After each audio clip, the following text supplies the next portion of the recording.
Is question number 20 on your exam 3 review, and it wants us to find all solutions of the equation in the complex number system.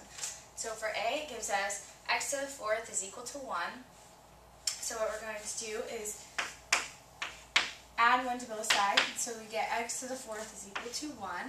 We're going to take plus or minus the 4th root of both sides.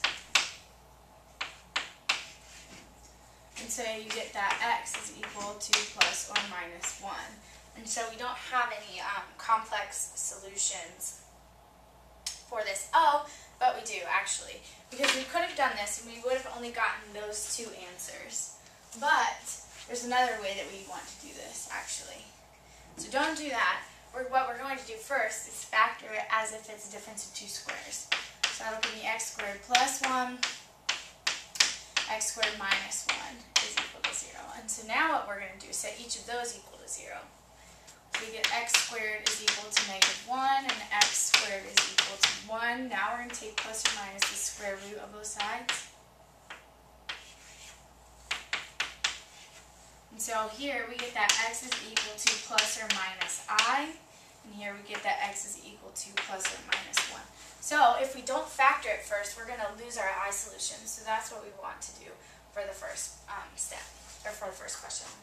For the second question, we can immediately go ahead and take plus or minus the square root of both sides. So we get y plus 1 is equal to plus or minus 4i, because the square root of 16 is 4, and then we have the square root of negative 1, which is I. And so then we're going to subtract 1 from both sides, and we get that y is equal to negative 1 plus or minus 4i. And that is your answer for part B. And then part C, what we're going to go ahead and do is, I don't know, the factors of 5 are just 5 and 1. And that won't really give me a value of 1. So what we're going to do is just go ahead and do the quadratic formula. It'll be the easiest.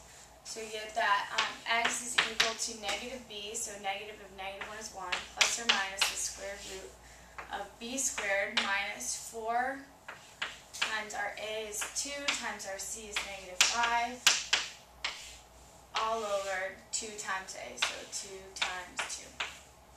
So that would give me x is equal to 1 plus or minus the square root of 1 plus 40, because our negative times negative is positive, so 4 times 5 is 20 times 2 is 40, plus 1 is 41, all over 4. And that's actually the most simplified that we can have it, because 40 doesn't really break down into anything we want to pull out from underneath the square root. So this is answer number